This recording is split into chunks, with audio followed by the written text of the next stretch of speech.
everybody, my name is Jay and this is Through Blind Eyes. Today we are going to be telling a very sad, very traumatic story of when I got my first guide dog. And I know what you're thinking, how can a story about a guide dog be sad?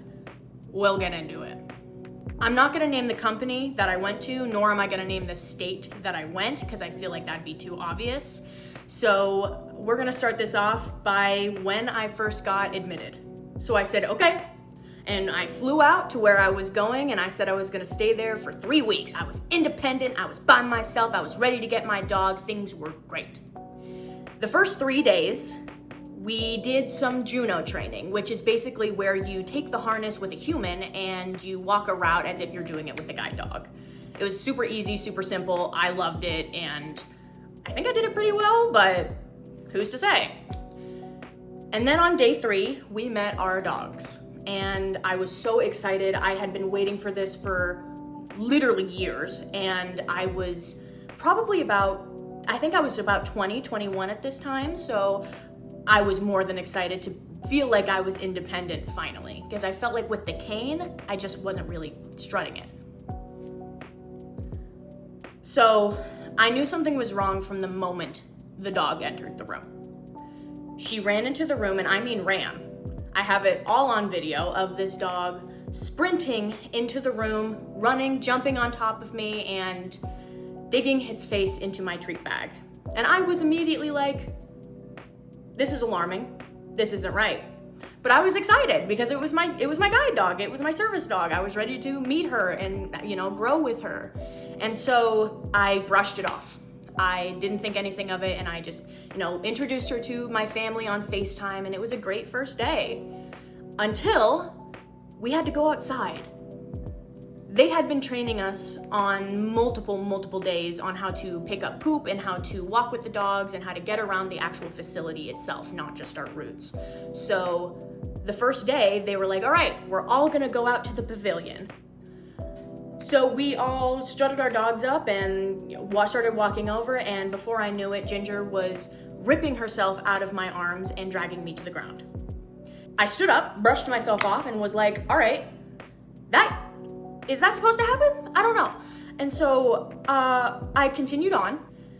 We walked back into the pavilion, we sat down, everything was great, and Ginger just would not sit still. No matter how many times I asked her to lay down, she just wouldn't. No matter times I asked her to sit, she just wouldn't. She just wanted to walk around and visit everybody. And this is when I noticed everybody else's dogs.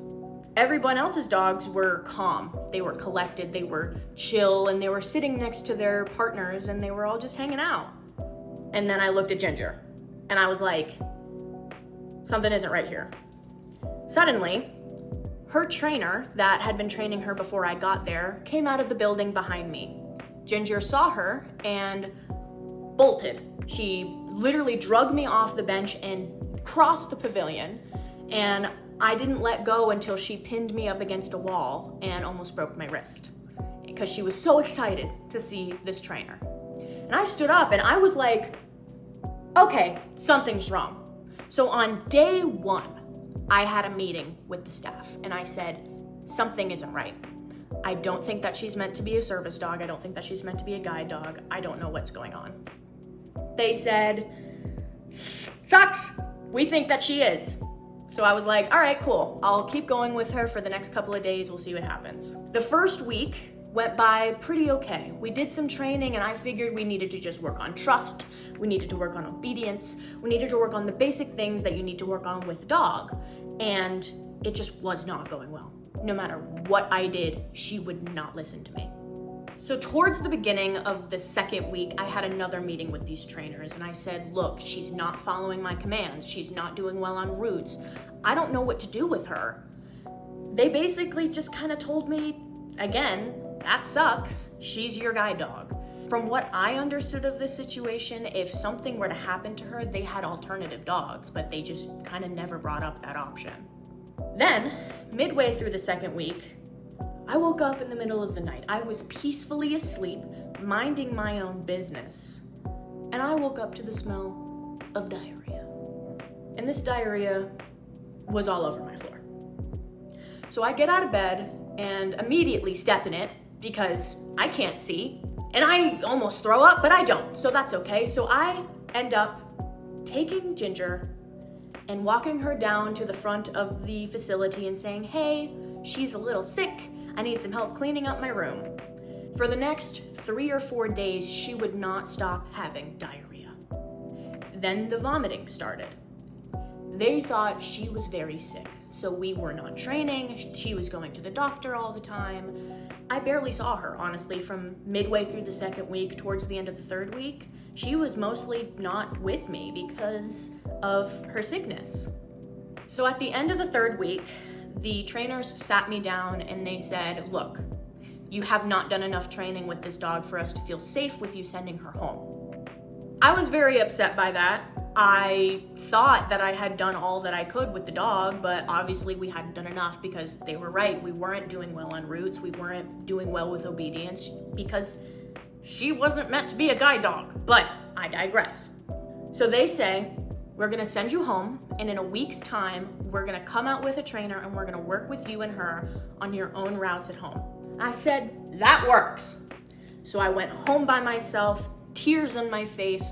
The entire plane ride home, I was sobbing because I should have been there with my guide dog. I was waiting for 2.5 years to sit there with my guide dog on that plane, and it was not happening. So the week goes by, they show up. The first day, the trainer shows up at my house with Ginger and she walks her inside and she says, all right, have a good night. It is 3 o'clock in the afternoon on a Friday. She leaves. I just have Ginger in my house now. And I'm like, okay, what am I supposed to do? Do you want me to do obedience training with her? Do you want me to practice my routes? And then my cat walked in. Loki, my little black cat, walked into the room and Ginger lost her mind. She started barking and growling and going after her, and I had to chase her down to keep her from mauling my cat. From that point on, Loki was in the bathroom with her litter box, and Ginger was 2 doors away in the living room. The next day, the trainer came back and we started working on our route, and the same thing kept happening. She would not listen to me. She would get distracted. She wouldn't follow commands. And anytime I brought this up to the trainers, they would just say, oh, she's fine. She's just learning. She's just trying to get used to you. And I'm like, but she's not even actively. Like, I know regular dogs that would probably be a better guide dog at this point. So on day 3, which was a Sunday, they decided we were gonna go on our last route.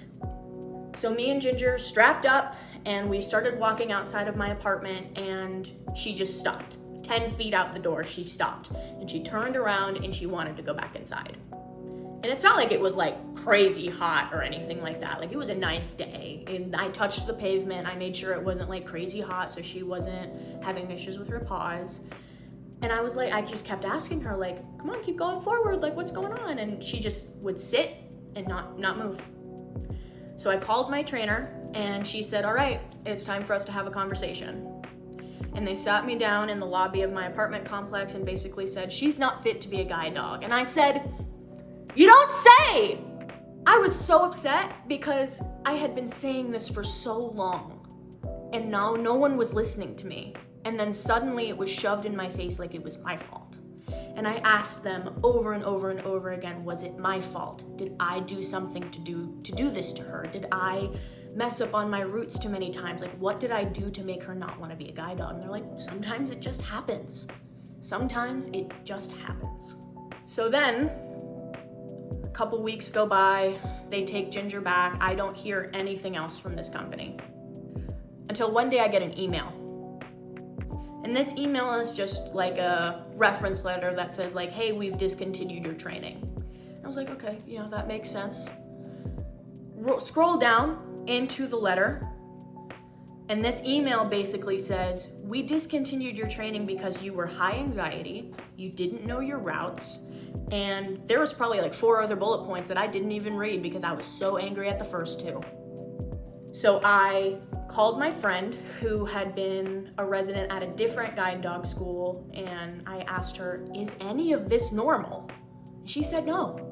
I have had 7 guide dogs in my life, and that has never happened. None of what you are describing is normal. I was like, cool, so it's not just me. So,